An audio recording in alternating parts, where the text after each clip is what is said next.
अस्सलाम वालेकुम एवरीवन। शुरू करते हैं जी। आज का सेशन बहुत ही इम्पोर्टेंट सेशन है। और आप लोगों से मैंने एक फीडबैक शेयर किया था जिसमें मैंने आपसे पूछा था कि आप लोगों को फाइनेंस के एरिया में क्या क्या डिफ़िकल्टीज आती हैं। उसमें आप लोगों ने बड़े अच्छे तरीके से जो है ना वो रिस्पॉन्स किया, और उन रिस्पॉन्सेज की बेस के ऊपर जो है ना वो मैंने कुछ चीज़ें यहाँ पे डिस्कस करनी है इंशाल्लाह। और उसके अलावा भी ओवरऑल हम लोग कोशिश करेंगे कि इस 2.5 घंटे के सेशन में एक क्विक रिवीजन की जाए, जिसमें ना सिर्फ रिवीजन हो बल्कि हर उस एरिया को भी हल्का फुल्का देख लिया जाए जिन एरियाज में एग्जामिनर आपको चैलेंज करता है, जिन एरियाज में आपको डिफिकल्टी आती है रिगार्डिंग क्वेश्चन सॉल्व करने के हवाले से। अच्छा जी, अब मुझे मैसेज आ चुका है कि the webinar has reach the maximum limit. तो जनाब, दिस इज अनफॉर्चुनेटली ट्रू, क्योंकि मैंने बड़ी कोशिश की कि हम लोग जो है ना वो अपना ये जो सर्टिफिकेट है इसको अपडेट करवा लें। और उसके लिए जो है ना वो इवन हम लोग जो है ना वो पेमेंट भी तैयार करके बैठे हुए थे, लेकिन हम वो नहीं कर सके क्योंकि मैं शायद कुछ 4-5 दफ़ा तो मैंने ट्राई किया है। उसके अलावा मेरे ऑफिस में भी लोग ट्राई करते रहे हर एक एक घंटे के बाद, लेकिन वो नहीं हो सका। बहरहाल, आप लोगों से आपको मैं इसलिए बता रहा हूँ कि अगर आपका कोई दोस्त ट्राई कर रहा है और वो ज्वाइन नहीं कर पा रहा, तो उसका मतलब ये है कि सेशन फुल हो चुका है। और परेशान होने की ज़रूरत नहीं है। मैं इस सेशन की जो रिकॉर्डिंग्स हैं वो इंशाल्लाह आप लोगों के साथ, जैसे पुराने सेशंस की रिकॉर्डिंग्स हैं शेयर की हैं, वैसे ही आपके साथ ये भी शेयर करूँगा। बहरहाल जनाब, हम अपने सेशन को शुरू करते हैं। और सबसे पहले मैं आप लोगों के साथ शेयर करता हूँ कि जो क्वेश्चंस मैंने पूछे थे उसके ऊपर तकरीबन 226 रिस्पॉन्सेज मुझे आए एक दिन में। तो मैंने कहा कि आप लोगों के साथ शेयर कर देता हूँ। मैंने सबसे पहला सवाल आपसे ये पूछा था, वैसे तो मेरा प्लान ये था कि मैं ड्यूरिंग दिस सेशन आप लोगों से ये फीडबैक लूं, लेकिन आपको पता है वक्त कम होता है, मुकाबला सख्त होता है, तो फिर उसमें फिर इस तरह की प्लानिंग्स करनी पड़ती है। पहला सवाल ये था कि areas where you feel most difficulty, कौन से एरियाज है जहाँ पे आपको ज्यादा प्रॉब्लम आती है फाइनेंस के अंदर। तो कुछ मैंने, एक ऑप्शन थी understanding of concept, identification of question and type of formula, कौन सा फॉर्मूला एंटर करना है। और था कि क्वेश्चन की रिक्वायरमेंट्स क्या होंगी इसकी आइडेंटिफिकेशन करना, कैलकुलेशंस में प्रॉब्लम आती हैं, फॉर्मूला को मेमोराइज करने में क्या प्रॉब्लम्स आती है। तो मैंने आपको कहा था कि सिर्फ दो ही सिलेक्ट करें। मेरे ख्याल से आप लोगों ने दो ही सिलेक्ट की होंगी ऑब्वियसली। तो हमारे पास जो रिस्पॉन्सेज है वो कुछ इस तरीके से है कि सबसे ज्यादा जो इशू है 82.7% लोगों को वो क्वेश्चन और कौन सा फॉर्मूला उसमें अप्लाई करना है इसके ऊपर है। ठीक है जी। अच्छा, ये जो इशू है ना, this issue is due to the understanding of the concept. ठीक है जी, आपको ये आइडेंटिफाई करना कि कौन सा फॉर्मूला कहाँ पे लगेगा या क्या क्या चीजें यहाँ पे अप्लाई होंगी, ये अंडरस्टैंडिंग के ऊपर है। क्योंकि होता ही है कि हम लोग क्वेश्चन का फॉर्मूला पकड़ा, उसको जनाब फटाफट रट्टा लगा लिया, चल भाई मुझे याद हो गया, क्लास के अंदर ही फॉर्मूला याद हो गया, हम फॉर्मूला की बेसिक्स को समझने की कोशिश नहीं करते। तो मेरा जो ज्यादा फोकस होगा वो डेफिनेटली इस चीज के ऊपर होगा कि फॉर्मूला की आइडेंटिफिकेशन के ऊपर हम लोग फोकस करें। देन मैंने बहुत सारे सवाल इस सेशन में प्लान किए हुए हैं कि हम लोग उन क्वेश्चंस को भी डिस्कस करेंगे। उन क्वेश्चंस को डिस्कस करने के साथ साथ मैं आपको ये बताऊंगा कि यहाँ से रेलिवेंट इंफॉर्मेशन कैसे एक्सट्रैक्ट करनी है। हमारा सोचने का तरीकाकार क्या होना चाहिए कि अगर एक क्वेश्चन आता है तो उसमें सबसे पहले क्या चीज आइडेंटिफाई की जाए, बाद में क्या चीज आइडेंटिफाई की जाए, फिर उसके बाद क्या चीज देखी जाए। कैलकुलेशंस के ऊपर जनाब हमारा बिल्कुल फोकस नहीं होगा, क्योंकि मैंने कैलकुलेशंस के लिए प्री डिफाइंड शीट्स बना ली हैं।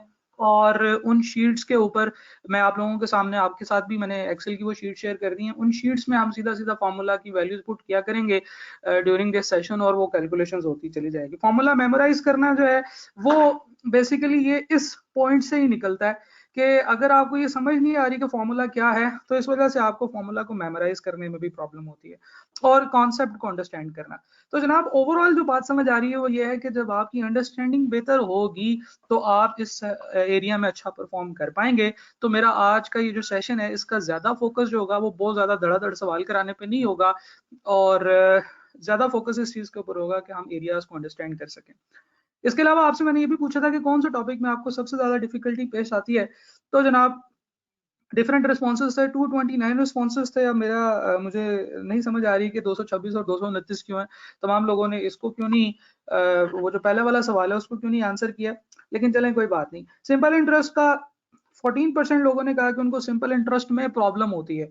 अब ये एरिया इजी तो है, लेकिन इसमें कुछ ऐसे क्वेश्चंस भी हैं जो थोड़े डिफिकल्ट हैं। बहरहाल मैं सबको एक एक करके डिस्कस नहीं करता। सबसे ज्यादा जो प्रॉब्लम बच्चों को जिस ऑप्शन में आई वो ऑप्शन नजर ही नहीं आ रही। चले मैं बताता हूँ, ये ऑप्शन थी जनाब के मल्टीपल टाइप के जब क्वेश्चंस आ जाते हैं ना, यानी कि उसमें एन्युटी भी है, उसमें कंपाउंड इंटरेस्ट भी है, इस तरह की चीजें जब आ जाती है ना, तो फिर सबसे ज्यादा 66% लोगों को जो है ना वो इस एरिया में प्रॉब्लम आती है। डेफर्ड एन्युटी 42% लोगों को इसमें प्रॉब्लम आती है, और एन्युटीज के अंदर तो ये नहीं कि एन्युटीज जो है ना वो बच्चों को बहुत तंग करती है। बच्चे मुझे मैसेज कर ही जा रहे हैं, मैंने आप लोगों से रिक्वेस्ट किया कि अभी आप मैसेजेस ना करें, अभी सिर्फ इन चीज़ों के ऊपर फोकस करें। इंशाल्लाह ये जो आपके क्वेश्चन है ये मुझे पता है, मैं आज से जो है ना वो मतलब 3-4 साल से 5 साल से क्यूएम पढ़ा रहा हूँ, मुझे अंदाजा है बच्चों के क्या इश्यूज होते हैं, तो वो तमाम इश्यूज हम डिस्कस करेंगे। ठीक है ना जी, तो बार बार मैसेज करने की, अब परेशान होने की जरूरत नहीं है कि सर ये बता दें वो बता दें। एनओटीज बहुत डिटेल से डिस्कस करूंगा। मुझे यहाँ से इस सर्वे से ये बात पता चल गई है कि आप जिस एरिया में स्ट्रगल करते हैं दैट इज एनओटी। और एनओटी का अगर आपको कॉन्सेप्ट पता हो कि एनओटी की अंडरस्टैंडिंग क्या है, पहले पहले वाली जो स्लाइड थी उसमें हमें पता चला कि जी अंडरस्टैंडिंग का मसला है, दूसरा हमने कहा कि जी एनओटी का मसला है। तो एनओटी और उसको समझने के ऊपर इंशाल्लाह एक पूरी कैलकुलेशन मॉडल है जो मैं आपके सामने लेके आऊंगा आज, और उसको हम लोग डिस्कस करेंगे। तो जनाब हम लोग शुरू करते हैं जी, और हम लोग बात करते हैं इंटरेस्ट की। मार्कअप या प्रॉफिट भी इसको कहते हैं। ये इंटरेस्ट होता क्या है और इसकी जरूरत क्यों पेश आती है। लेकिन जनाब फर्ज करें कि अगर एक बंदे ने दूसरे बंदे को जो है ना वो आपने पैसे दिए हैं, फॉर एग्जांपल आपने अपने फ्रेंड को पैसे दिए हैं, और ये आप हैं, ठीक है जी, और ये आपका जो है ना वो फ्रेंड है, ठीक है जी, थोड़ा सा जो है ना वो एक ही रंग के दोस्त हैं, ठीक है। अच्छा, आपने अपने एक दोस्त को उधार दिया है, फर्ज करें आपने उसको लोन दिया है 1000 रुपीज। अब 1000 रुपए जो थे आपके पास थे, आप उस 1000 रुपए को इस्तेमाल कर सकते थे, उस 1000 रुपए से कोई चीज परचेज कर सकते थे। लेकिन आपने ना उस 1000 रुपए को इस्तेमाल किया, ना उस 1000 रुपए से कोई चीज परचेज की। आप उस 1000 रुपए से कोई बिजनेस शुरू कर सकते थे। फर्ज करेंगे वो 1000 रुपए से आप एक ऐसी इन्वेस्टमेंट कर सकते हैं जिससे आपको कुछ बेनिफिट होगा। लेकिन आपने क्या किया, आपने अपने दोस्त की मदद की और अपने दोस्त को वो अमाउंट जो है ना वो एज ए लोन दे दी। अब हो सकता है कि वो दोस्त उससे कोई चीज परचेज कर ले, वो दोस्त उससे कोई फायदा उठा ले, वो दोस्त उसको इस्तेमाल करे, ठीक है, तो उसने उस चीज से फायदा उठा लिया जो आपकी चीज थी। तो बहुत अच्छी बात है, एक दूसरे को फायदा देना चाहिए। लेकिन जब इस दोस्त ने आपको पैसे वापस किए तो इसने आपको 1000 रुपए ही वापस कर दिए। यहाँ तक तो चीज ठीक समझ आ रही है, यहाँ तक तो टिट फॉर टैट, 1000 रुपया दिया, 1000 रुपया वापस ले लिया, उसने बेनिफिट हासिल किया, चलें कोई बात नहीं, उसका बहुत वो हमारा शुक्रिया भी कर रहा है कि यार आपके पैसों से जो है ना वो मैंने फायदा उठा लिया। लेकिन फर्ज करें कि हम लोग इस तमाम टाइम पीरियड के दौरान एक चीज जो है उसको भी कंसीडर करें, which is inflation, right. Inflation हो गई, महंगाई हो गई, और चीजें जो है ना वो अब ज्यादा महंगी आना शुरू हो गई। सिर्फ एक जो है ना for the sake of example only हम लोग एग्जाम्पल लेते हैं कि जनाब जब आपने उसको पैसे दिए तो उस वक्त जो फ्लोर था जिसे हम आटा कहते हैं डेट वाज 20 रुपीज पर, और जब उसने आपको पैसे वापस किए तो जो फ्लोर था that was 25 rupees per KG. अब ये चीजें जो है यहाँ पे मैं इसलिए इस तरीके से समझा रहा हूँ कि हमें ये पता चला है कि अंडरस्टैंडिंग का इशू है। तो अंडरस्टैंडिंग का इशू जो है वो बिल्कुल शुरू से सीधा करना पड़ेगा, तो इसलिए इस तरह की एग्जांपल ले रहे हैं। अच्छा जी, 20 रुपए पर केजी फ्लोर था, तो आपने उसको तकरीबन 1000 डिवाइडेड बाय 20 यानी कि 50 kg के आटे के पैसे दिए। लेकिन जब उसने आपको पैसे वापस किए तो उस वक्त फ्लोर जो है, आटा जो है वो 20 की बजाय 25 रुपए का हो चुका था, तो उसने आपको 1000 डिवाइडेड बाय 25 यानी कि 40 kg के पैसे वापस किए। हम लोग बात कर रहे थे जी कि हुआ ये कि उसने आपसे पैसे, करेंसी यूनिट्स की अगर हम बात करें तो एक नोट 1000 रुपए का लिया और एक नोट 1000 रुपए का वापस किया। बट द प्रॉब्लम वाज कि जनाब बीच में महंगाई हो चुकी थी, आपसे जितने पैसे उसने लिए आपको उसने उतने पैसे वापस नहीं किए। तो इसका ये मतलब हुआ कि जनाब इस भाई का की मदद करने का आपको नुकसान हो गया। आपको अब जो है ना वो इस टाइम पीरियड के दौरान अगर आप ये पैसे खुद इस्तेमाल कर लेते तो ये इन्फ्लेशन आपको तो पड़ती, लेकिन आप इसको उस वक्त इस्तेमाल कर लेते।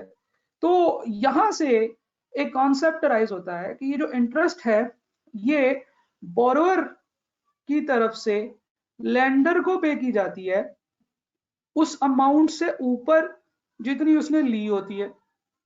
यानी कि अब उसको चाहिए कि उसने अगर 50 केजी के आटे के पैसे लिए थे तो अब वो 50 केजी के आटे के पैसे यानी कि 25 multiply by 50 this will B 1250, तो वो 1250 रुपए वापस करे, 1000 ये भी वापस करे और 250 रुपए इसके ऊपर उसको इंटरेस्ट देना पड़ेगा, मार्कअप देना पड़ेगा, क्योंकि पैसे की वैल्यू में कमी होती जा रही।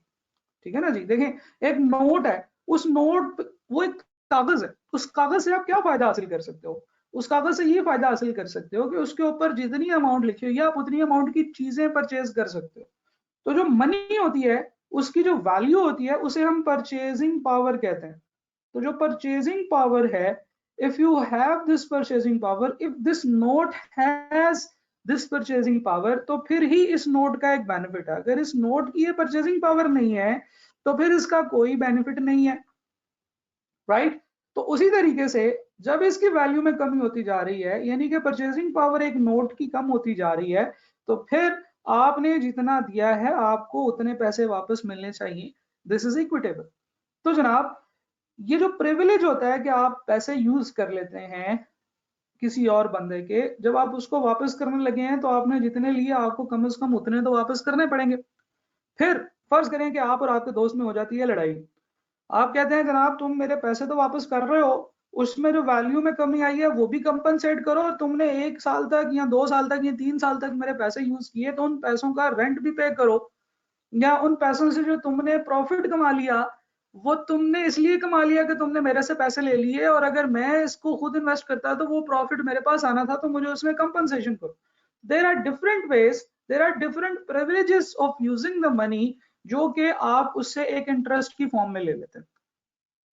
अच्छा, अब इस चीज को सिंप्लीफाई करने के लिए इंटरेस्ट को एक एनुअल परसेंटेज रेट में कन्वर्ट कर दिया गया कि जी किसी और चीज से कंपेयर करके, हर चीज से कंपेयर करने के बाद एक रेट डिफाइन कर दिया गया है विच इज 0.25 या 25%।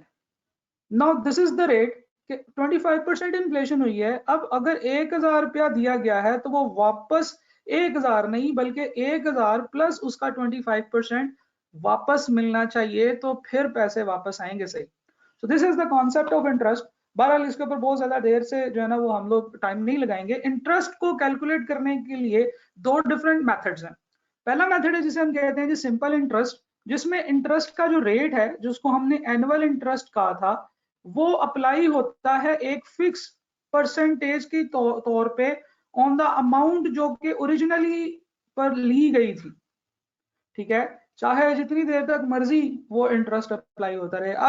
अब मुझे पता है कि आपने इसको पढ़ा हुआ है, तो इसलिए हम जरा क्विकली लेकर इसको चलते हैं, चीजें सीधी करते हैं, अपना कॉन्सेप्ट सीधा करते हैं और आगे मूव करते हैं।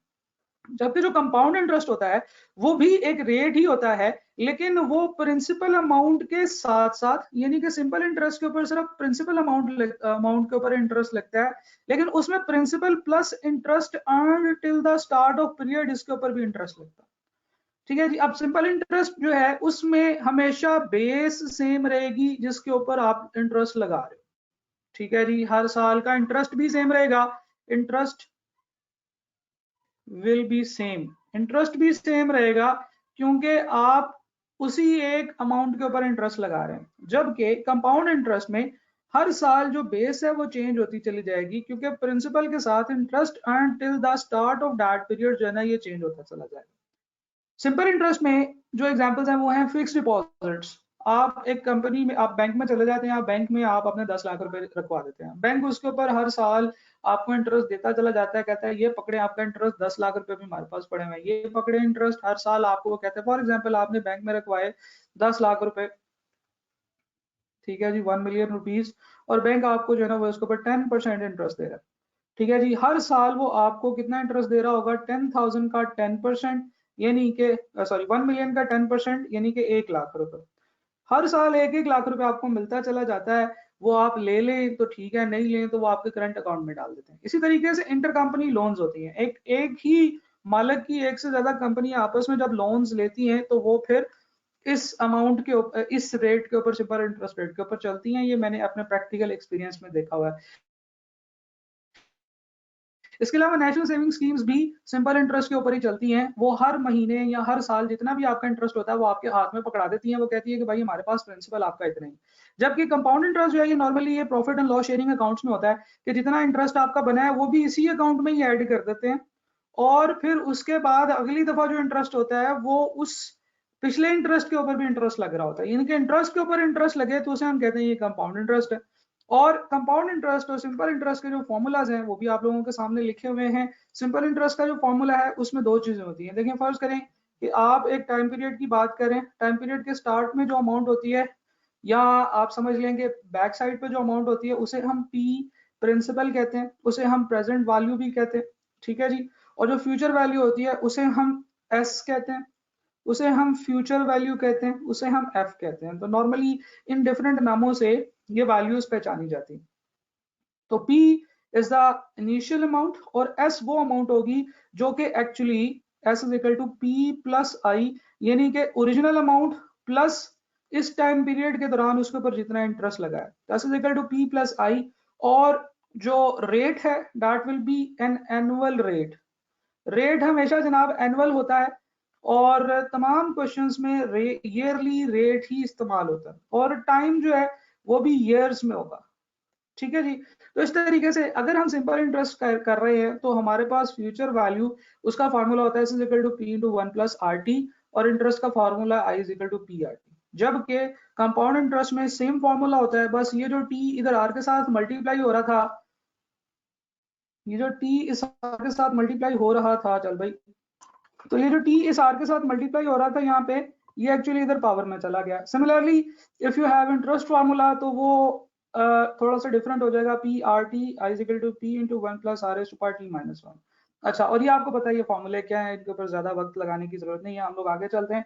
जो इंपॉर्टेंट चीज है वो ये समझना है कि how to identify the question. बच्चे इस चीज में प्रॉब्लम करते हैं कि जी ये क्वेश्चन सिंपल इंटरेस्ट का है या कंपाउंड इंटरेस्ट का है। तो जनाब हर सवाल बाय डिफॉल्ट जब वो पैदा होता है तो वो सिंपल इंटरेस्ट का सवाल होता है। यानी कि अगर क्वेश्चन में कुछ भी नहीं बताया हुआ तो that will B A question of simple interest, right. लेकिन अगर एग्जामिनर ने क्वेश्चन के अंदर कोई एक हिंट दे दिया हो कि ये कंपाउंड इंटरेस्ट का सवाल है तो वो फिर कंपाउंड इंटरेस्ट का सवाल बन जाएगा। तो by default it is a simple interest question, ठीक है जी। और कुछ सिग्नल्स होंगे क्वेश्चन के अंदर जिससे पता चलेगा कि ये कंपाउंड इंटरेस्ट का क्वेश्चन है। फॉर एग्जांपल कंपाउंड का वर्ड लग जाएगा, तो अगर एक क्वेश्चन में आ जाए कंपाउंड इंटरेस्ट है, कंपाउंड सेमी एनुअली है, कंपाउंड एनुअली है, तो आपको पता होना चाहिए कि ये कंपाउंड इंटरेस्ट का सवाल है। या कंपाउंड, कंपाउंडेड या कंपाउंड या कंप्यूटेड या रीसेट्स या interest is calculated on yearly half yearly basis, ठीक है जी। अच्छा, interest is calculated on yearly और half yearly basis, this is the example of what compound interest. इस तरह के वर्ड आ जाते हैं। या कभी कभार जो पॉपुलेशन इंक्रीज के जो क्वेश्चंस होते हैं ना वो भी आपको आते हैं, तो वो भी एक कंपाउंड इंटरेस्ट के क्वेश्चंस होते हैं। तो ये जनाब ये 4-5 चीजें जो आपने ध्यान में रख लेनी है। अगर इस तरह की कोई भी चीज आपको क्वेश्चन में नजर आए तो this means it is a question of compound interest, otherwise it is a question of simple interest, right.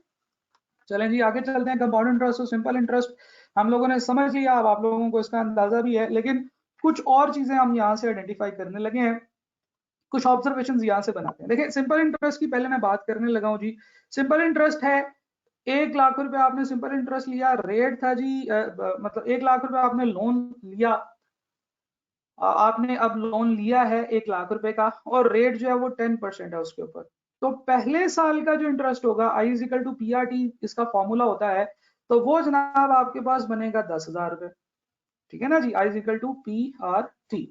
अच्छा, तो इसका मतलब है कि आपकी जो फ्यूचर वैल्यू बन रही है जो एस है दैट इज पी प्लस आई, ये बात हम कर चुके हैं। या इसका एक और formula S is equal to P into 1 plus R T, इन दोनों में से जो मर्जी फार्मूला लगा ले आपका आंसर 1,10,000 आने वाला है। तो पहले साल का जो इंटरेस्ट आपका बना है दैट इज 10,000 रुपीज।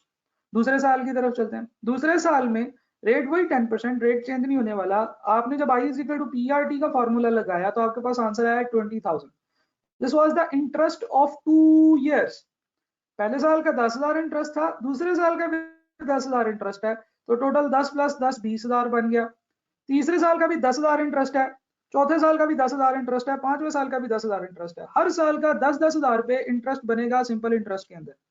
इसका मतलब ये है कि जो ऑब्जर्वेशन हम यहाँ से करने वाले हैं वो ये है कि जब हम लोग सिंपल इंटरेस्ट के ऊपर सवाल करते हैं तो हर साल का इंटरेस्ट बिल्कुल सेम होता है। पहले साल का भी सेम, दूसरे का भी, तीसरे का भी, चौथे का भी, पांचवें का भी, हर साल का इंटरेस्ट सेम होता है।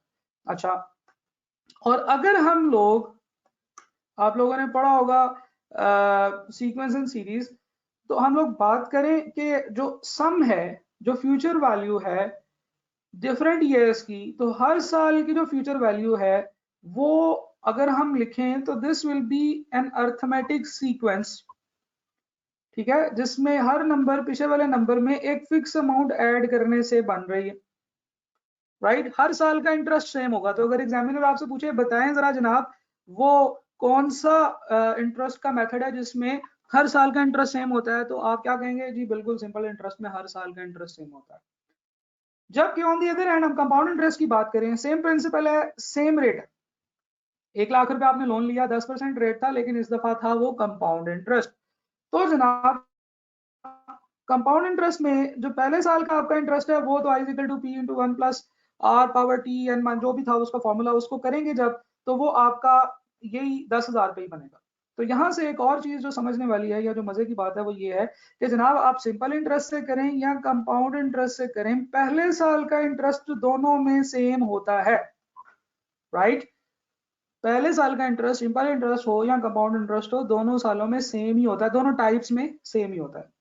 और गेम स्टार्ट होना शुरू होती है पहले साल के बाद, क्योंकि देखिए पहले साल के बाद जब आपने दूसरे साल का इंटरेस्ट निकाला था तो आपने 1,00,000 रुपए 10,000 रुपए के 1,00,000 रुपए के ऊपर 10% लगा के 2 सालों के लिए 20,000 निकाल लिया था। लेकिन जब आप एडिशनल इंटरेस्ट निकालेंगे तो उस वक्त अब आपने दूसरे साल के लिए जो इंटरेस्ट की एप्लीकेशन है वो आपने 1,10,000 रुपए के ऊपर करनी है। तो आपके दूसरे साल का जो इंटरेस्ट होगा वो 10,000 नहीं बन रहा होगा, वो बल्कि 11,000 रुपए बन रहा होगा। क्यों? क्योंकि आपने कहा 11,000 1,10,000 इंटू 10%। तो दूसरे साल का आपका इंटरेस्ट कितना बना जी? 11,000। जबकि सिंपल इंटरेस्ट में आपके दूसरे साल का इंटरेस्ट कितना था? 10,000। और कंपाउंड इंटरेस्ट में कितना हुआ? 11,000। तीसरे साल का इंटरेस्ट कितना था? सिंपल इंटरेस्ट में 10,000, कंपाउंड इंटरेस्ट में कितना हुआ? 12,100। चौथे साल में फिर 10,000 था सिंपल इंटरेस्ट में, लेकिन कंपाउंड इंटरेस्ट में देखिए इंक्रीज होता चला जा रहा है। तो अगर हम कंपाउंड इंटरेस्ट के हर साल के इंटरेस्ट की बात करें तो पहले साल 10,000, दूसरे साल 11,000, तीसरे साल 12,100, चौथे साल 13,310, पांचवें साल में 14,661। तो ये इंक्रीजिंग ट्रेंड है। और अगर हम इसे देखें, इन तमाम का सीक्वेंस आइडेंटिफाई करने की कोशिश करें तो ये एक ज्योमेट्रिक प्रोग्रेशन बनती है।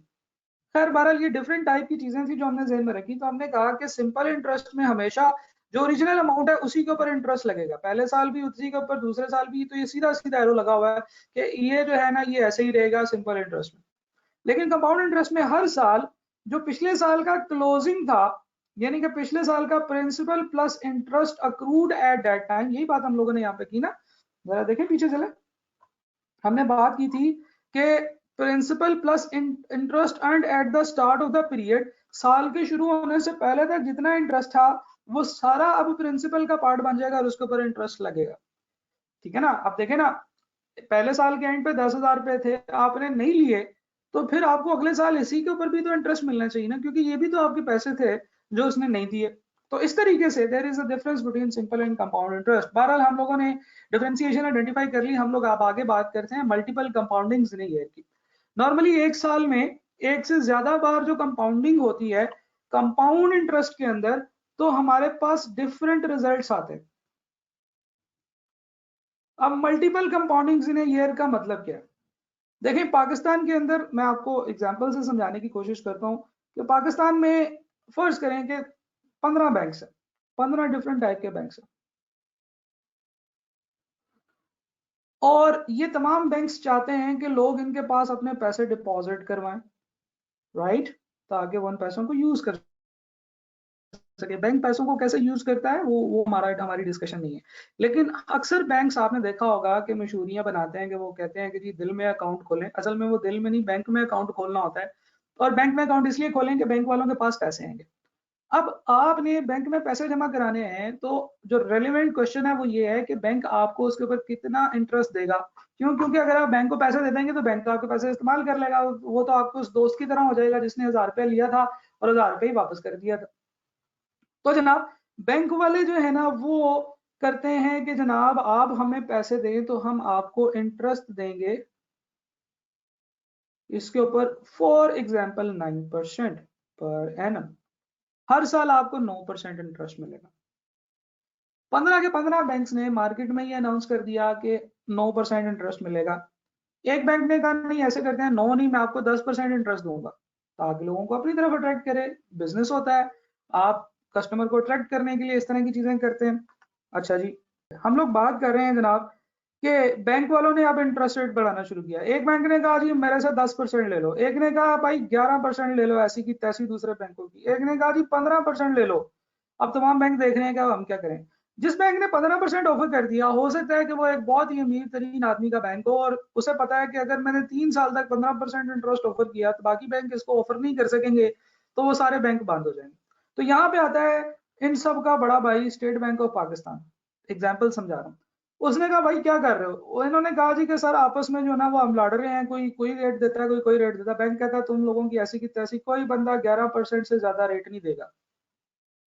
ठीक है ना। स्टेट बैंक ऑफ पाकिस्तान जो है वो पाकिस्तान का बैंक है और उसने तमाम बैंक्स को जो है ना वो चेक एंड बैलेंस रखना होता है। तो उसने कहा कि जी 11% से बड़ा कोई बैंक इंटरेस्ट रेट नहीं देगा।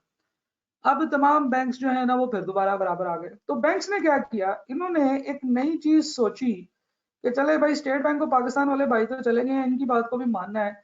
तो 11% की जगह पे जो पर एनम इंटरेस्ट था, इन्होंने कहा कि आपको साल में कंपाउंडिंग जो है वो मल्टीपल टाइम्स कर दी जाएगी। ठीक है जी। तो मल्टीपल कंपाउंडिंग्स देनी शुरू कर दी। अब जो मल्टीपल कंपाउंडिंग्स है उनसे इंटरेस्ट रेट थोड़ा सा बढ़ जाता है। तो कंपाउंड इंटरेस्ट के अंदर अब रेट में दो चीजें बताई जाती हैं। पहली चीज कि ये कंपाउंड इंटरेस्ट कंपाउंड रेट है, और फिर यह भी बताया जाता है कि इसमें कंपाउंडिंग साल में कितनी दफा होगी। If there is an annual compounding तो फिर इसका मतलब यह है कि साल में एक दफा साल के एंड पे अमाउंट पकड़ी जाएगी और उसके ऊपर रेट अप्लाई कर दिया जाएगा। तो ये एनुअल कंपाउंडिंग हो गई। अच्छा, यही बात हम पढ़ते हैं अभी तक। एक बैंक ने कहा नहीं, ऐसे करते हैं, मैं 11% कंपाउंड सेमी एनुअली दूंगा।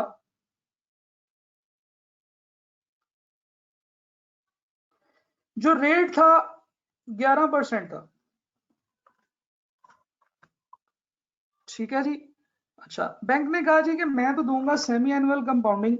ये जो 11% रेट है ना, ये मैं दो दो दफा करके दे दूंगा। पहली दफा मैं आपको 5% दूंगा, 5.5%, और दूसरी दफा अगले 6 महीने गुजरने के बाद दोबारा 5.5% दे दूंगा। क्या ख्याल है? दोनों में फर्क तो कोई नहीं है ना, कि एक ने 11% इकट्ठा दे दिया, दूसरे ने कहा कि पहले 6 महीने गुजरेंगे मैं आपको 5.5% इंटरेस्ट दे दूंगा, और फिर उसके बाद जो है ना वो अगले 6 महीने गुजरने के बाद दोबारा आपको 5.5% इंटरेस्ट दे दूंगा। स्टेट बैंक ने कहा अच्छा चलो तुम्हारा भी टोटल 11% ही बनता है, चलो जी चिल हो गए। लेकिन यहाँ पे एक डिफरेंस अराइज होता है। अब इन दोनों में फर्क समझने की कोशिश करते हैं कि कैसे जो है ना ये interest rate compounding multiple compounding आपको बेनिफिट देती है। एक अमाउंट लेते हैं जनाब और एक साल लेते हैं। 100,000 की अमाउंट है जी, टाइम एक साल है, रेट जो है वो है जी 11% कंपाउंड एनुअली। साल में एक दफा कंपाउंडिंग होनी है इस डेट के ऊपर। तो इस पूरे के पूरे साल के एंड पे आप अमाउंट पकड़ेंगे एक 100,000 की, इसको मल्टीप्लाई करेंगे 11% के साथ, और टाइम जो होगा कितना होगा जी 1 ईयर। तो आपके पास ये बनेंगे जी 1 लाख, सॉरी 11,000 रुपए का आपके पास इंटरेस्ट बन जाएगा। इज इक्वल टू PRT अगर हम बात करें, ये कंपाउंड इंटरेस्ट के फॉर्मूले से भी कर लें सेम ही बनेगा। क्यों? क्योंकि दोनों सेम ही है। पहले साल में दोनों का इंटरेस्ट सेम आता है। अच्छा, ये बन गए 11,000 रुपए। तो ये जो टोटल 1 लाख रुपए थे, ये 1,11,000 रुपए बन जाते हैं अगर कंपाउंड एनुअली हो। अब दूसरी बात करते हैं, अगर कंपाउंड सेमी एनुअली हो, साल में 2 दफा आपको 5.5% इंटरेस्ट मिलने वाला। साल शुरू हुआ, 6 महीने गुजरे, आप यहां पे रुके, आपने कहा अच्छा जी 1 लाख रुपए के ऊपर 5.5% के हिसाब से जो है ना वो रेट लगा लेते हैं, तो वो इंटरेस्ट बना जी 5,500 रुपए का। अच्छा, 5,500 रुपए का इंटरेस्ट बन गया। तो इस दफा इस डेट पे आके जब कंपाउंडिंग हुई, तो आपके पास अब 1,05,500 रुपए हैं जो इस बैंक में पड़े हुए हैं, या जो भी आपका जो अमाउंट है वो पड़ी, 1,05,500 हो गई। फिर और 6 महीने गुजरे, आपने अब कहा कि 1,05,500 के ऊपर 5.5% रेट लगाएं, तो ये कितना बनता है जी? आप जरा कैलकुलेट कर लें, मैं भी कर लेता हूं। 105,500 मल्टीप्लाई बाय 0.055, 5,802 रुपए। तो ये बने जी 5,802 रुपए। अब जब आपने इसको जमा किया 105,500 के साथ, तो ये बन गए 1,11,302 रुपए। तो जनाब हुआ ये कि जब रेट सेम है 11% है, एक दफा साल में कंपाउंडिंग होगी तो अमाउंट कम बनेगी।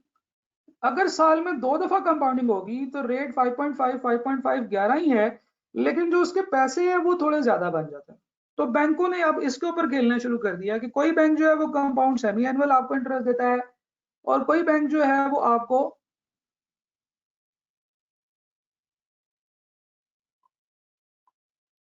एनुअल इंटरेस्ट देता है। बहरहाल आपको क्वेश्चन से ये, अगर ये चीज समझ में दिक्कत हो रही है तो कोई मसला नहीं है। आप सिंपल ये देख लें कि जनाब अगर कंपाउंडिंग साल में एक दफा होगी तो आपके पैसे कम बनेंगे। अगर साल में एक से ज्यादा दफा कंपाउंडिंग होगी, कंपाउंडिंग का मतलब ये होता है कि आप रुकते हैं, आप उस डेट पे इंटरेस्ट कैलकुलेट कर लेते हैं, और उस इंटरेस्ट को कैलकुलेट करने के बाद आप प्रिंसिपल का पार्ट बना देते हैं। तो this is what we call compounding. Compounding is actually कि आप एक डेट पे खड़े होके उस डेट पे इंटरेस्ट कैलकुलेट करते हैं, उसे प्रिंसिपल का पार्ट बना देते हैं। अब we can go on for further examples कि जनाब अगर हम लोगों ने 1 लाख रुपए लिया है और उस 1 लाख रुपए के ऊपर हम लोग साल में 2 दफा नहीं बल्कि 4 दफा कंपाउंडिंग करते हैं, तो हम 3 महीने गुजरेंगे, यहाँ पे इंटरेस्ट काउंट करेंगे, उसको प्रिंसिपल में ऐड कर देंगे, फिर और 3 महीने गुजरेंगे, फिर यहाँ पे इंटरेस्ट करेंगे, उसको ऐड कर देंगे, फिर एक और 3 महीने गुजरेंगे, फिर और 3 महीने। तो इस तरीके से जब आप मल्टीपल कंपाउंडिंग करते चले जाते हैं तो आपका जो रेट है वो सेम रहते हुए आपको फायदा ज्यादा मिलना शुरू हो जाता है।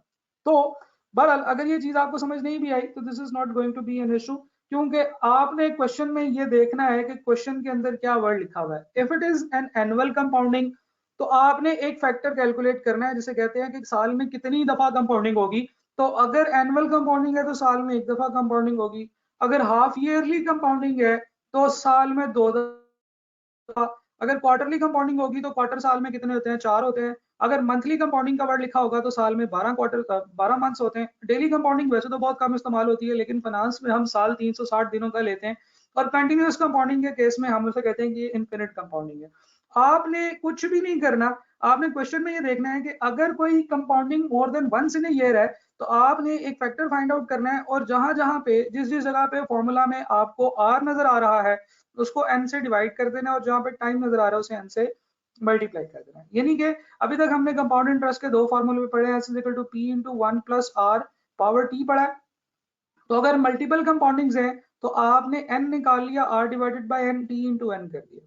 ठीक है जी। बाकी आपको और ये भी सोचने की जरूरत नहीं है कि ये क्या सर ने कहानी बनाई थी, इसलिए मैंने इसको डिलीट कर दिया। This was just to explain the concept कि जैसे जैसे साल में एक से ज्यादा कंपाउंडिंग्स होती चली जाएंगी, you will be getting more and more future value. और दूसरी चीज ये है कि हम लोग इंटरेस्ट का फॉर्मूला लिख रहे थे, that is I is equal to P into 1 plus R raise to power T minus 1। तो इस केस में आर को आपने एन से डिवाइड करना है और टी को एन से मल्टीप्लाई कर देना है। और इन दोनों केसेस में आपने हमेशा जेन में रखना है कि आर जो है वो एक rate percentage per annum rate होता है हमेशा। रेट तो हमेशा परसेंटेज पर एनम में होता है, क्योंकि रेट परसेंटेज में आएगा और एनुअल रेट होगा।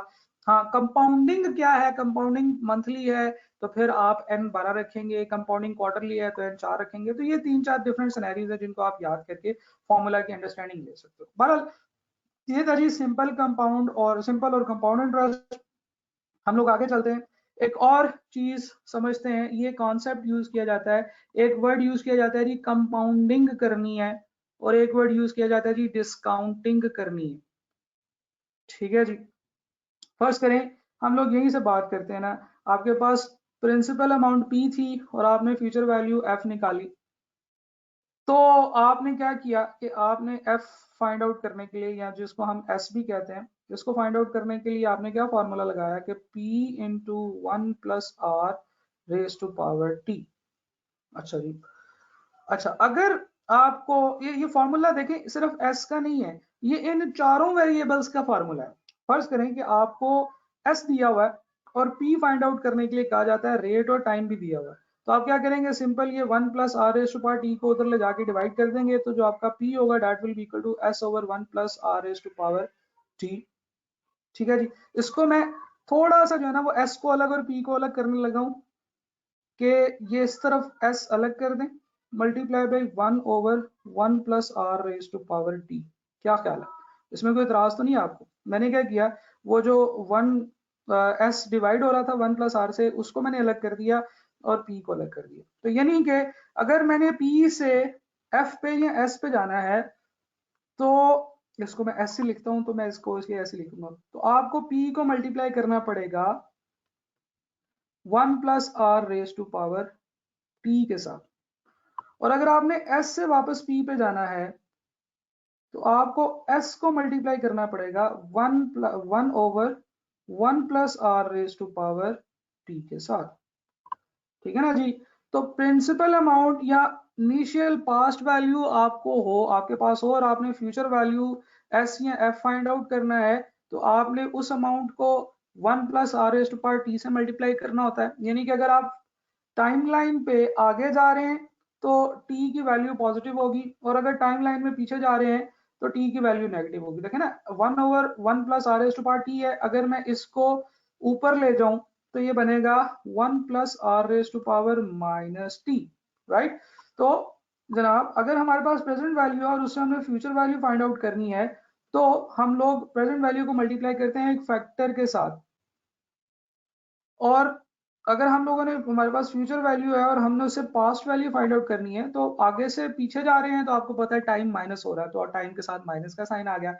पीछे से आगे जा रहे हैं तो टाइम पॉजिटिव हो रहा है, इंक्रीज हो रहा है, तो उसके साथ प्लस का साइन आ गया। तो ये जो दो फैक्टर्स होते हैं जिनके साथ हम लोग अमाउंट्स को मल्टीप्लाई करते हैं, ये वाला जो फैक्टर होता है ना, इसे हम कहते हैं कि दिस इज कंपाउंडिंग फैक्टर। ठीक है जी, और ये वाला जो फैक्टर होता है इसे हम कहते हैं डिस्काउंटिंग फैक्टर।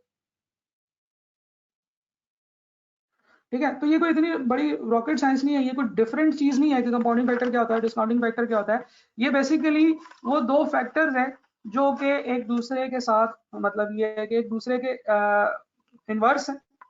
ठीक है जी, एक दूसरे के मल्टीप्लिकेटिव इनवर्स है। लेकिन ये क्या यूज होते हैं जी, जो कंपाउंडिंग फैक्टर है ये आपके पास फ्यूचर वैल्यू फाइंड आउट करने के लिए होता है, जबकि आपके पास प्रेजेंट वैल्यू या पी है। ठीक है जी, आपने करना क्या होता है कि आपने प्रेजेंट वैल्यू को कंपाउंडिंग फैक्टर से मल्टीप्लाई करना होता है, और कंपाउंडिंग फैक्टर क्या है, 1 plus R S to power T है। ठीक है जी, एन नहीं टी। इसी तरीके से जो डिस्काउंटिंग फैक्टर होता है, इसमें आपने प्रेजेंट वैल्यू फाइंड आउट करनी होती है, आपके पास फ्यूचर वैल्यू होती है। ये बात हमने यहाँ पे कर ली है। आपने क्या करना होता है, एस को डिस्काउंटिंग फैक्टर से मल्टीप्लाई करना है, which is 1 plus R S to power minus T. तो अगर हम लोग कंपाउंडिंग फैक्टर की बात करें तो that is 1 plus R raise to power T, और अगर हम लोग डिस्काउंटिंग फैक्टर की बात करें तो that is 1 plus R raise to power minus T. तो इसका मतलब ये है कि कंपाउंडिंग फैक्टर और डिस्काउंटिंग फैक्टर ये एक दूसरे का उल्ट होते हैं। ठीक है जी, तो this can be A statement जो कि एग्जामिनर आपको क्वेश्चन में पूछ सकता है कि compounding factor is equal to 1 over discounting factor, negative of discounting factor, या square root of discounting factor, इस तरह की बहुत सारी चीजें वो आपसे पूछ सकते हैं। अच्छा, ये भी पूछा जा सकता है, देखें इस डिस्काउंटिंग फैक्टर को अगर ले जाके मैं मल्टीप्लाई कर दूं तो मेरे पास बनेगा compounding factor multiply by discounting factor is equal to what, 1। तो ये भी एक स्टेटमेंट है जो आप ज़हन में रख लें, ये भी एक फॉर्मूला है जो कि खैर मतलब इस्तेमाल तो नहीं होता लेकिन एग्जामिनर यहाँ पे आपके साथ खेल सकता है। तो अगर आपके पास कंपाउंडिंग फैक्टर आ जाए और आप उसको डिवाइड कर दें 1 के साथ, यानी कि 1 डिवाइडेड बाय कंपाउंडिंग फैक्टर, तो आपके पास क्या आ जाएगा, डिस्काउंटिंग फैक्टर आ जाएगा। तो एग्जामिनर पूछ सकता है बताएं कि कंपाउंडिंग फैक्टर क्या होता है, डिस्काउंटिंग फैक्टर क्या होता है। तो हम लोगों ने बात की कि प्रेजेंट वैल्यू से फ्यूचर वैल्यू फाइंड करना है, दैट इज कंपाउंडिंग, और वो जिस फैक्टर के थ्रू की जाती है उसे हम कंपाउंडिंग फैक्टर कहते हैं। फ्यूचर वैल्यू से प्रेजेंट वैल्यू फाइंड करना, दिस इज कॉल्ड डिस्काउंटिंग, और इसके लिए जो फैक्टर इस्तेमाल किया जाता है उसे हम डिस्काउंटिंग फैक्टर कहते हैं।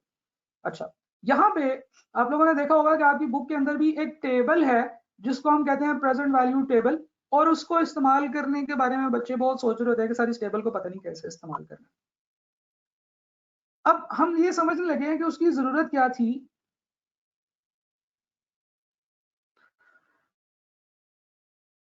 देखिए जनाब, आपके पास कुछ अमाउंट है साल के एंड पे 100,000, और आप उसकी प्रेजेंट वैल्यू फाइंड करना चाहते हैं। टाइम है जी 1 ईयर और रेट है जी 10%। तो आपको पता है फॉर्मूला होता है जी S is equal to P, और कंपाउंडिंग की भी बात कर लेते हैं। कंपाउंडिंग जो है ना वो एनुअली कंपाउंडिंग है, तो इससे आपको पता चल गया कि ये कंपाउंड इंटरेस्ट है। S is equal to P into 1 plus R raise to power T.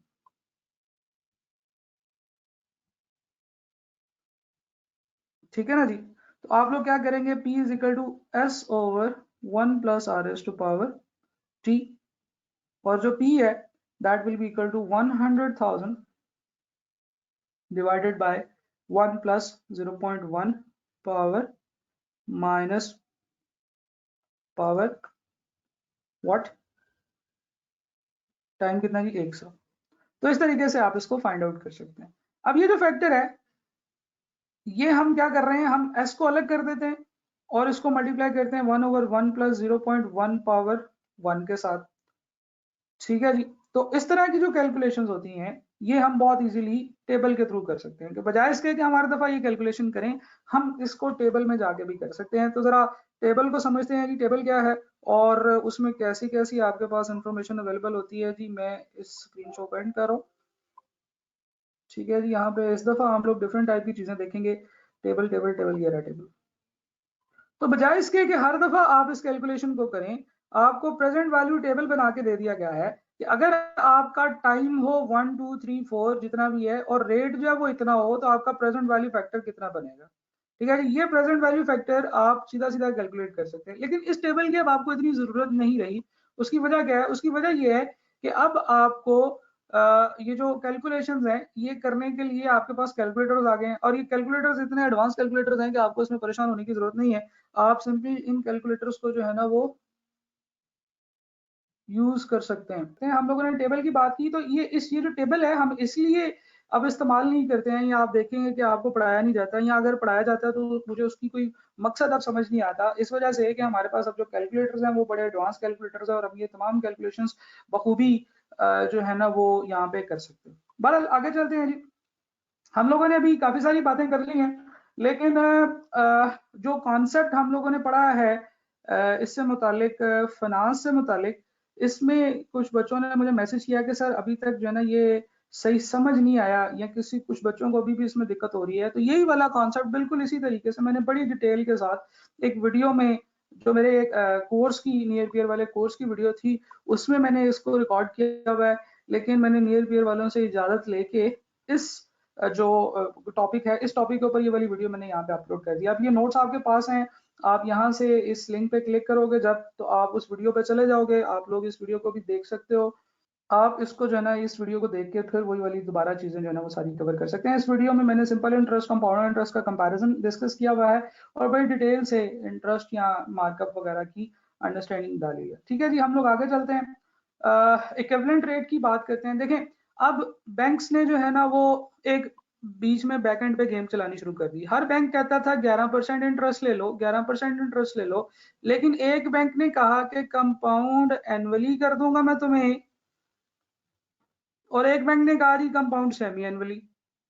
तो हम लोगों ने ये चीज अभी कैलकुलेशन करके भी देखी कि जो कंपाउंड एनुअली था, इसका पहले साल का जो टोटल इंटरेस्ट बन रहा था 1 लाख रुपए के ऊपर, वो बन रहा था 1,11,000 रुपए, और ये बन रहा था 1,11,000 मेरे ख्याल से 302 रुपए समथिंग कुछ बन रहा था, थोड़ा ज्यादा बन रहा था इससे। तो रेट तो दोनों का सेम था, लेकिन कंपाउंडिंग फर्क थी, तो इस वजह से ये वाला इंटरेस्ट रेट ज्यादा बन गया। तो अब एक सवाल पैदा होता है कि कौन सा इंटरेस्ट रेट बेहतर है, क्योंकि इनको आपस में कंपेयर करने के लिए हमें एक सिमिलर अमाउंट चाहिए, एक नंबर चाहिए, जिससे हमें पता चले कि ये इंटरेस्ट आपको, ये रेट जो है कंपाउंड एनुअली आपको साल में कितना बना के दे रहा है, और ये वाला जो कंपाउंड सेमी एनुअली है ये एक्चुअली आपको साल में कितना कमा के दे रहा है। तो इसके लिए एक कॉन्सेप्ट निकला जो कि सिर्फ और सिर्फ कंपैरिजन पर्पसेस के लिए होता है, और वो ये था कि आप इक्विवेलेंट रेट ऑफ इंटरेस्ट निकाल लें दोनों का। इंटरेस्ट 11% कंपाउंड एनुअली है, और एक है इंटरेस्ट 11% कंपाउंड सेमी एनुअली। तो जितने इंटरेस्ट हैं जो कि एनुअली के अलावा किसी और कंपाउंडिंग के ऊपर हैं, उनका एक इक्विवेलेंट रेट निकाल लें, और वो इक्विवेलेंट रेट जो होगा वो एक्चुअली इस रेट के अगेंस्ट एनुअल इक्विवेलेंट रेट होगा। इसीलिए इसको हम लोग इफेक्टिव इंटरेस्ट रेट भी कहते हैं, इसको हम एनुअलाइज्ड परसेंटेज रेट भी कहते हैं। तो हम लोग क्या करेंगे कि सिर्फ for the sake of comparison, comparison के लिए कि कौन से दो इंटरेस्ट रेट जो है वो बेहतर है, इन दो में से कौन सा बेहतर है, हम इनकी एक कैलकुलेशन करेंगे जिसे हम कहते हैं इफेक्टिव इंटरेस्ट रेट, जो कि एक्चुअली आपको साल में पड़ रहा है। देखिए ना, 11% के हिसाब से आपको 1,11,000 रुपए मिल रहे थे, लेकिन 11% कंपाउंड सेमी एनुअली के हिसाब से आपको 1,11,302 रुपए मिल रहे हैं, यानी कि कुछ ज्यादा मिल रहा है। तो एक्चुअली तो 11% इंटरेस्ट रेट नहीं ना होगा, इंटरेस्ट रेट तो फिर ज्यादा होगा। तो वो जनाब जो आपका एक्स्ट्रा इंटरेस्ट रेट है, उसको कैलकुलेट करने के लिए हम लोग एक फॉर्मूला लेके आते हैं which is called effective interest rate. तो रेट इफेक्टिव जो है that is equal to 1 plus rate nominal divided by N, और एन वही है साल में कितनी दफा कंपाउंडिंग हो रही है, raise to power n minus 1। तो this formula is used to find out an effective interest rate, और ये जो इफेक्टिव इंटरेस्ट रेट है इसको हम यूज कर सकते हैं दो डिफरेंट रेट्स को कंपेयर करने के लिए। अगर कभी सवाल आएगा तो आपने इंटरेस्ट के सवाल में इफेक्टिव रेट कभी भी यूज नहीं करना, आपने वही रेट यूज करना है जो सवाल में बताया हुआ है। यानी कि फॉर एग्जांपल अगर हम लोग ये वाला इंटरेस्ट सवाल कर रहे हैं कंपाउंड एनुअली, तो भी हम 11% ही फॉर्मूले में डालेंगे, और अगर हम ये दूसरा ये इसका सवाल कर रहे हैं तो भी 11% ही डालेंगे सवाल में। और सिर्फ इन दोनों रेट्स को आपस में कंपेयर करने के लिए हम लोग जो है ना वो इक्विवेलेंट रेट की कैलकुलेशन करते हैं ताकि इनका कंपैरिजन किया जा सके। अब फॉर एग्जांपल अगर आप एनुअल कंपाउंडिंग कर रहे हैं और आपके पास जो रेट है वो है 9%, तो उसका जो एनुअल परसेंट जो है वो एनुअलाइज परसेंटेज रेट या नोशनल रेट भी से कहते हैं या कूपन रेट भी से कहते हैं, वो 9% ही बनेगा। ठीक है ना जी। लेकिन जब उसका इक्विवेलेंट रेट निकालेंगे तो अगर साल में एक दफा ही कंपाउंडिंग हो रही है वो तो 9% है। फर्क यहाँ से आएगा कि हाफ ईयरली कंपाउंडिंग में जब साल में 2 दफा कंपाउंडिंग होती है, आपने 9% लिखा हुआ है, तो एक्चुअली वो आपको 9% नहीं बल्कि 9.2025% इंटरेस्ट मिल रहा होगा।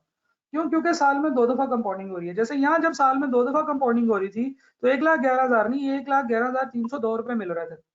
तो जैसे जैसे आप कंपाउंडिंग बढ़ाते जाएंगे 9% रेट का जो कंपाउंडेड रेट होगा, जो इक्विवेलेंट रेट होगा, वो बढ़ता चला जाएगा। तो इसका मतलब ये है कि अगर आप सारा कुछ सेम रखें, एग्जामिनर आपसे सवाल पूछ सकता है, अगर आप सारा कुछ सेम रखें और कंपाउंडिंग फ्रीक्वेंसी इंक्रीज करते चले जाएं, तो आपका जो इफेक्टिव रेट होगा वो इंक्रीज होता चला जाएगा। राइट? फॉर एग्जाम्पल अगर आप मंथली कंपाउंडिंग कर रहे हैं और आपका रेट है जी 9%, आपको रेट लिखा हुआ है जी 9% कंपाउंड मंथली। राइट? तो क्या होगा जनाब, 9% कंपाउंड मंथली का मतलब ये है कि आपको एक्चुअली 9% इंटरेस्ट नहीं मिल रहा, आपको 9.3806% रेट मिल रहा है। और अगर आपकी डेली कंपाउंडिंग हो रही है, हर रोज वो आपका अमाउंट पकड़ते हैं और उसके ऊपर इंटरेस्ट कैलकुलेट करके आपके पैसों में ऐड कर देते हैं, तो उसे हम डेली कंपाउंडिंग कहते हैं, जिसमें कंपाउंडिंग फैक्टर यानी कि एन जो होगा वो 360 होगा, और अगर आपको 9% कंपाउंड डेली के हिसाब से इंटरेस्ट मिल रहा है तो आपको एक्चुअली 9% नहीं बल्कि 9.4161% इंटरेस्ट मिल रहा होगा। तो जैसे जैसे कंपाउंडिंग बढ़ती चली जाएगी, रेट जो आपको मिल रहा है वो बढ़ता चला जाएगा।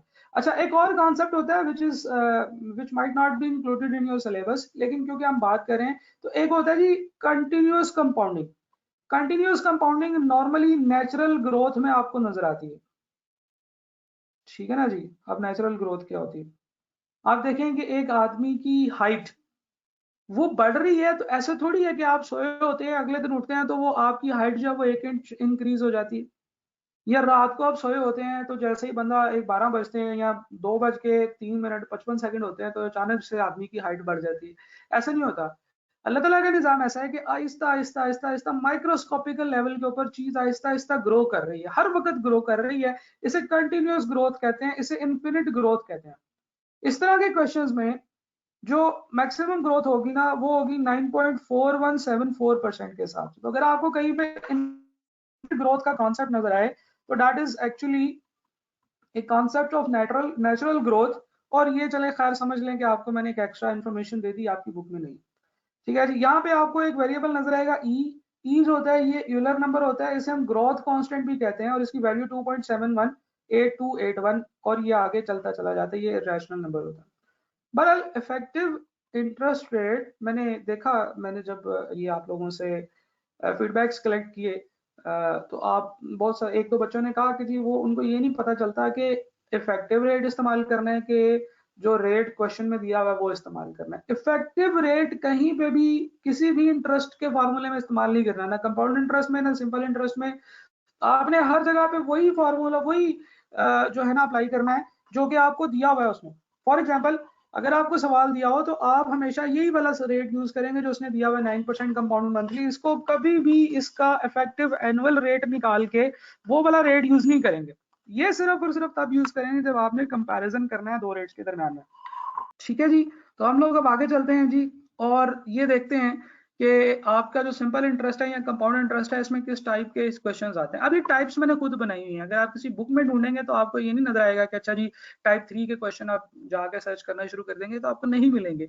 मैंने सिर्फ देखा है कि जिस तरीके से क्वेश्चंस आते हैं उन क्वेश्चंस को मतलब किस किस कैटेगरीज में डिवाइड किया जा सकता है ताकि आपको उस तरह के क्वेश्चन की एक एक एग्जांपल करा दी जाए। सिंपल इंटरेस्ट या कंपाउंड इंटरेस्ट के क्वेश्चन में जो सबसे इजी क्वेश्चंस आते हैं या जो क्वेश्चंस बच्चे इजीली कर पाते हैं वो ये इस तरह के क्वेश्चंस होते हैं कि एक अननोन वेरिएबल फाइंड आउट करने के लिए कहा जाता है। आपको पता है फॉर्मूला में 3-4 चीजें अभी तक हम लोगों ने पढ़ी हैं, एस पढ़ा, पी पढ़ा, टाइम पढ़ा, रेट पढ़ा। तो ये 4 चीजें हैं। सिंपल इंटरेस्ट में भी यही होती है, कंपाउंड इंटरेस्ट में यही 4 वेरिएबल्स होते हैं। तो इन 4 में से कोई 3 वेरिएबल्स आपको दे देगा और चौथा आपको फाइंड आउट करने के लिए कहेगा। फॉर एग्जांपल एस दे देगा, टाइम एस फाइंड आउट करने के लिए कहेगा, टाइम दे देगा, पी दे देगा, आर दे देगा, आप एस फाइंड आउट कर सकते हैं। इवन आपको पी फाइंड आउट करने के लिए कहेगा तो फिर एस, आर और टी आपको दे देगा, आप वो फाइंड कर सकते हैं। ठीक है जी, तो these are very easy questions, इनमें कोई मसला नहीं। हम लोग टाइप 2 के क्वेश्चंस की बात करते हैं। ये वो क्वेश्चंस हैं जिसमें आपको एक्स बीच में इन्वॉल्व कर देता है। वो कहता है जी कि पैसे जो है ना वो इतने गुना हो गए, कितनी देर में होंगे, किस रेट पे होंगे। यहाँ आपको कहा जाता है कि जी प्रेजेंट वैल्यू इतनी है, एक्स है, तो फ्यूचर वैल्यू 5x होने में कितना टाइम लगेगा। ठीक है, इस तरह के क्वेश्चंस होंगे। इनकी एग्जांपल्स देखते हैं फिर उसको सॉल्व करने का तरीका भी देखेंगे। टाइप 3 के क्वेश्चंस ऐसे क्वेश्चंस होते हैं जिसमें एक अमाउंट होती है और वो डिफरेंट पार्ट्स में डिवाइड करके इन्वेस्ट हुई होती है। कुछ पार्ट जो है वो 5% पे, कुछ 7% पे, कुछ 9% पे। जैसे इसमें डिफरेंट टाइप के क्वेश्चन है। एक 14,000 वाला सवाल है कि 14,000 इन्वेस्ट किए हैं, एक 15,000 वाला सवाल है 15,000 दो पार्ट्स में इन्वेस्ट किए हैं। फिर वो जैन जैद जोएब वाला सवाल है कि जिसमें 3 भाइयों को पैसे डिवाइड करके जो है ना वो आइडेंटिफाई करने की कोशिश की गई है। तो इस तरह के क्वेश्चंस में आपको थोड़ा ज्यादा चैलेंजिंग इंफॉर्मेशन मिलती है क्योंकि आपने अपनी मैथ्स की लॉजिक को भी डिफाइन करना है और उसके साथ इन फॉर्मूलाज को भी इस्तेमाल करना है। फिर ये क्वेश्चंस भी होते हैं जिसमें 2 सिनेरियोज दे दिए जाते हैं और इन दोनों सिनेरियोज के अंदर से 2 वेरिएबल्स मिसिंग हो जाते हैं। तो फिर आप उसको कैसे सॉल्व करेंगे इसकी भी एक दो एग्जांपल्स देखते हैं। फिर टाइप 5 जो है वो स्टेप बाय स्टेप क्वेश्चन है कि पहले एक काम हुआ, फिर पैसे निकाल लिए, फिर दूसरा काम हुआ, फिर पैसे जमा करा दिए, तो कितने पैसे हो गए होंगे। तो वन बाय वन हम लोग जो है ना वो इन क्वेश्चंस की एक एक प्रैक्टिस करते हैं। पहला जो क्वेश्चन है जारी बात है टाइप 1 के क्वेश्चंस तो मैं डिस्कस भी नहीं करूंगा क्योंकि वो बहुत इजी से सवाल होते हैं। उसने कहा जी कि how long will it take for a sum of money to double itself in 10%। ना उसने ये बताया कि पी क्या है, ना उसने ये बताया कि एस कितना होना चाहिए, उसने टाइम आपसे पूछ लिया और रेट जो है ना वो आपको बता दिया 10% है, सिंपल इंटरेस्ट है, ठीक है जी। लेकिन उसने ये जरूर बताया कि पैसे डबल हो जाते हैं। तो हम कह सकते हैं कि अगर हमने एक्स रुपीज इन्वेस्ट किए हैं तो 2x कितनी देर में होंगे, राइट। तो अब हम सिंपल इंटरेस्ट का formula S equal to P into one plus R T जब लगाएंगे, S equal to P into one plus R T simple interest का फॉर्मूला होता है। तो एस जो है वो 2x होगा, पी एक्स होगा, 1 plus rate, what is rate 0.10, और टाइम आपने फाइंड करना है। तो जब x इधर से इधर आएगा तो ये आपस में कट जाएगा, आपके पास ये पूरी की पूरी इक्वेशन रह जाएगी जिसमें t अननोन वेरिएबल है, सिर्फ वही जो है वो आप सॉल्व करेंगे तो आपका आंसर आ जाएगा। Present value certain amount is x, present value जो है वो x है। Rate of interest is 13%, rate जो है वो 13% है, अभी तक उसने कंपाउंड का वर्ड यूज नहीं किया। After 5 years what will be the total amount in terms of x, तो s फाइंड आउट करने के लिए कहा है, टाइम बताया है 5 years, तो हम कहेंगे अच्छा जी s is equal to p into one plus R T, simple interest का सवाल होगा या कंपाउंड इंटरेस्ट का, नहीं बताया तो सिंपल इंटरेस्ट का सवाल होगा। और आप किसको जो है ना वो s फाइंड आउट कर सकते हैं। जब आप s फाइंड आउट करेंगे तो वो इन टर्म्स ऑफ x निकलेगा, जब आप इसे सॉल्व करेंगे तो 1 प्लस 0.13 इंटू 5, तो ये बनेगा जी 1.65x, this is your answer. अच्छा अगला सवाल है, suppose an amount of rupees x is invested and the investor receives 3 times of the x, यानी कि आपने जो इन्वेस्ट किया that is actually principal and जो आपने रिसीव किया वो 3x था, ठीक है जी। तो रेट जो था वो 10% था, तो how long would it be required, तो टाइम आपने फाइंड आउट करना है, मैं इसको सॉल्व नहीं कर रहा, हम लोग आगे चलते हैं। अच्छा हम टाइप 3 के क्वेश्चन की तरफ चलते हैं। उसने कहा जी कि टोटल अमाउंट बता दी जाती है, फिर पार्ट्स के बारे में बताया जाता है, और फिर बताया जाता है कि जनाब इसका इंटरेस्ट है, फिर आपको ना डिफरेंट पजल्स की तरह इंफॉर्मेशन जो है ना वो कलेक्ट करनी होती है। अब इस तरह के जो क्वेश्चंस होते हैं ना, इनमें परेशान होने की जरूरत नहीं है, ये थोड़े चैलेंजिंग बनाए जाते हैं। और मैंने देखा कुछ बच्चों को कि वो कहते हैं जी जो सीधे सीधे सवाल है वो हम सॉल्व कर लेते हैं, लेकिन जब क्वेश्चन में थोड़ी सी इस तरह से पजल्स बनाए जाते हैं तो उस वक्त हमें समझ नहीं आती। तो इस तरह के क्वेश्चंस को सॉल्व करने का या इन पजल्स को सॉल्व करने का तरीका ये है कि आपने इनको पेपर के ऊपर जो है ना वो ज्यादा से ज्यादा प्लॉट करना शुरू कर देना है। जब आप इस क्वेश्चन की तस्वीर बनाने में कामयाब हो जाएंगे ना, तो उस वक्त आपको जो है ना वो चीज ज्यादा अच्छे तरीके से समझ आएगी। टोटल ऑफ रुपीज 14,000 रुपए इन्वेस्ट किए हैं और 1 साल के लिए इन्वेस्ट किए हैं, part at 5% and the rest at 6%, यानी कि आपने एक्चुअली 14,000 रुपए के 2 पार्ट्स किए हैं। एक को हम कह सकते हैं कि जी पार्ट ए है और दूसरे को हम कह सकते हैं जी पार्ट बी है। ये आपने इन्वेस्ट किया है 6% पे, ये आपने इन्वेस्ट किया है 5% पे, ठीक है जी। और टाइम कितना है जी, ये बता चुके हैं 1 साल, और यहाँ पे भी टाइम कितना है 1 साल। If rupees 740 is the total interest, यानी कि पहले पैसों का और दूसरे पैसों का जो टोटल इंटरेस्ट है, यानी कि interest of A plus interest of B is equal to 740, तो आप बताएं कि जो 5% पे अमाउंट इन्वेस्ट किया है यानी कि बी कितना है।